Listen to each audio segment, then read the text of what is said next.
When it comes to the two 23mm from Fujifilm, there's quite a price difference, and you wonder, is the extra of the 23mm f1.4 worth it over the 23mm f2?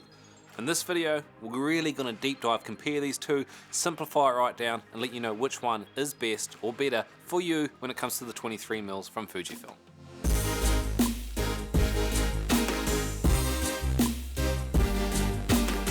So the first major thing to compare is lens sharpness. Now for this testing, I printed out a giant Siemens star and I set it up roughly 3 meters away, or 2.7 to be exact, from the camera.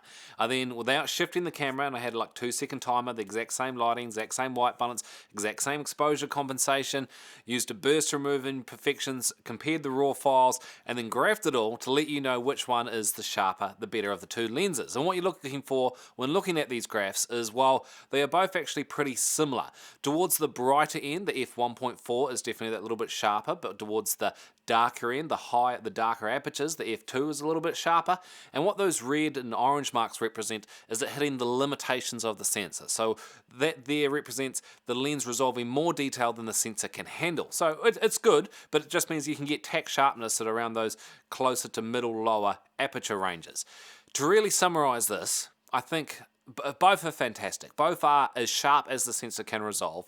But if you want to shoot, say, portraits and a little bit brighter, a little bit more of those lower light situations, then the 23mm f1.4 is a little bit better, as it's sharper towards that brighter end. And if you're doing more, say, landscape or, say, even video or documentary, then the 23mm f2 is a little bit better. But I'd pretty much consider this a draw. To both have such a phenomenal level of sharpness across that center range is fantastic.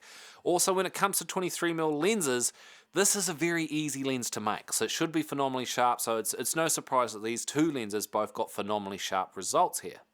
When looking at aberrations and astronomical performance, things actually get a little surprising. For those of you who aren't familiar with aberrations, these are funny little colours that can appear along the side of contrasting edges. Once you've been a mate of these, you will start to see them more and more in your photos. These can be slightly removed in editing, but they still have an effect on sharpness. When looking at lenses, a score of 0.3% I would consider perfect to me, to which the f1.4 lens really starts to clean up after about f2.5, and the 23mm f2 being a little worse but still very good, but not cleaning up a little later on until about f3.2-ish. But a bigger effect aberrations have on images is when trying to do astronomical photography. So what aberrations do when trying to photograph stars is turn your tack sharp pinprick of a star into a weird blob or a squashed shape. For those of you who like to know more about Fuji and Astro lenses, please check out my Astro series. I'll leave a link for it down in the description below. But what is hugely surprising about all this is that the 23mm f1.4 gets an awesome Astro score when run through my advanced Astro performance calculator.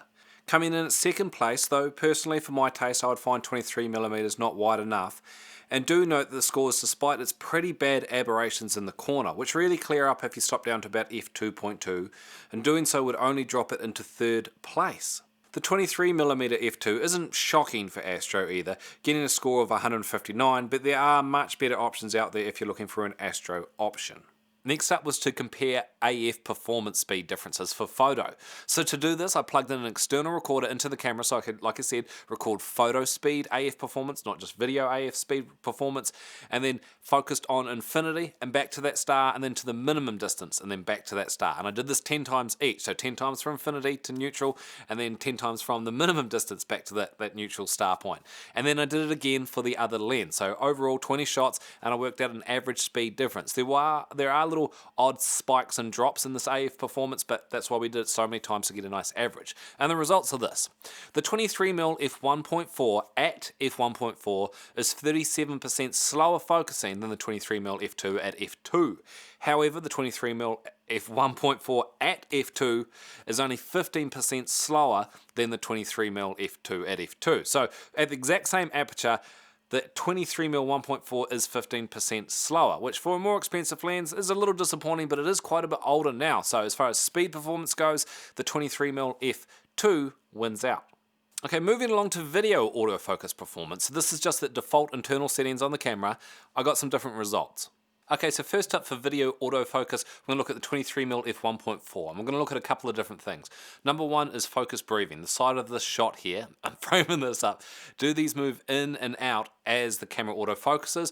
Next part is noise, and the third part is any like shimmering and accuracy. So we'll compare this to the 23mm f1.2. This is at 48th of a second f2, so the exact same as the f2 lens, but on the f1.4 lens. So first of all, it's not looking pretty. I can tell already. I can hear that. I can hear that already. That's quite loud to autofocus. Can you hear that? I'm going to shift the microphone really close to the camera. Hold on.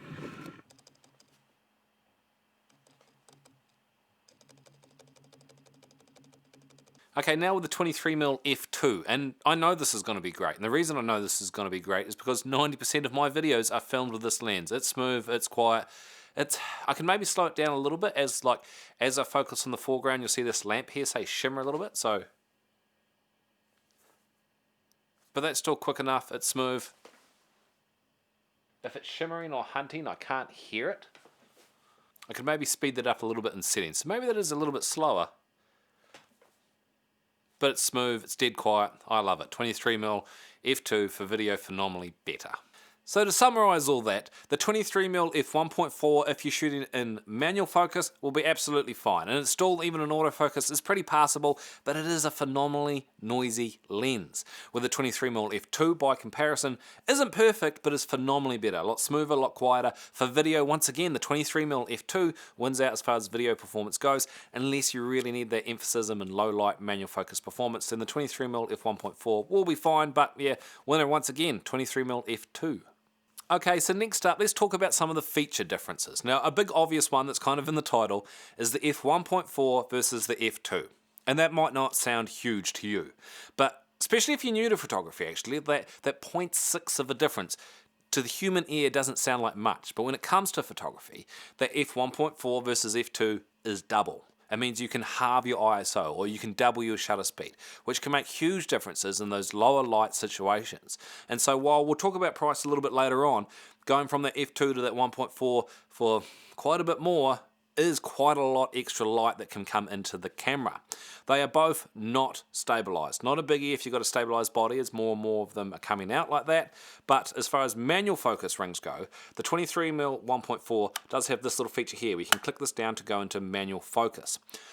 It's nice, it's got the little hyperfocal calculator along the top of the lens there, but as far as manual focusing goes, I found this a little bit clunky. Like you move it a little bit and it would jump your focus, where the 23mm f2 is a far more of a smoother autofocus performance. So while it has that little ring feature, which I do love in some situations, the ring performance for autofocus on the 23mm f2 is phenomenally better. Next on to the weight and size of the lenses, the 23mm f1.4 is 40% heavier than the 23mm f2. Which sounds like a lot of difference in weight, but when it comes to size, I actually reckon the 23mm f1.4 is phenomenally more ergonomic. And this, while it is 40% heavier, it's not a heavy lens. So if you're doing a lot of travel, then weight can be a big issue, and so that can be nice, that can be really good. But as far as size and weight goes, that's still not a big lens. I find it very comfortable to hold, especially as far as the ergonomics, once you get the body behind it. We're holding on to that there. There's not a lot of hand space for my hands there to grip that whole lot if you're trying to be ergonomic with it. So yes, while the 1.4 is 40% heavier, I actually find this a comfortable size, and weight-wise, well, they are both very light, but like I said, 40% more. Finally, it comes down to price. And this is where it's a real big kick in the pants for the 1.4. At 40 to 50% more, it's a lot extra to pay, especially when it didn't win out in as many categories as you would hope for. That 1.4 is huge, and it's pretty effective at 1.4.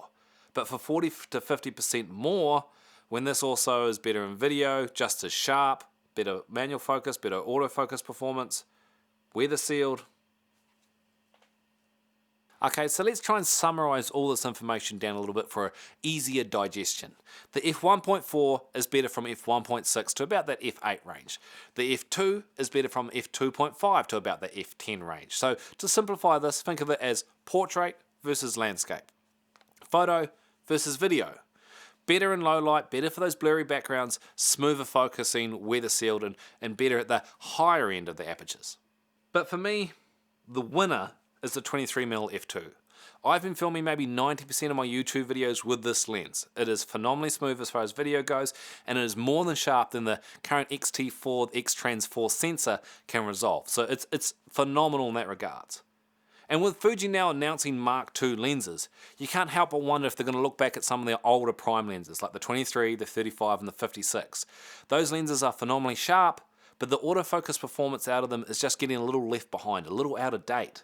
And when lenses tend to drop in value once the Mark II or the Mark III kind of equivalents have replaced them, I don't think the 23mm f2 is going to be replaced anytime soon. I have no inside word on this is purely just speculation, but I think the 23mm f2, if you're wondering between which one of these two to get, is the better option. I think it will hold its value for longer. I hope this gets replaced sooner rather than later, as the autofocus performance is just a little out of date and it's not weather sealed. If all they changed was that, then the 23mm f1.4 would be a phenomenal lens and the better lens of the two. But at the moment, the 23mm f2, for the price, for the features, for the video, the photo, the all-around performance of it, for nearly half the price, is a much better lens. Thank you very much for following along, guys. If you have any questions about either of these two lenses, please let me know down in the comments below. I'm probably going to take a little bit of a break for Christmas. I think I might skip 1 week just so I can enjoy a bit of time with the family and get a little backlog of work done. However, I will have one final video before the year finishes, and then we'll see what the new year holds. If you could please like, please share, please subscribe. It would mean the world to me. As always, thank you so much for following along, and until next time, I'll catch you next time.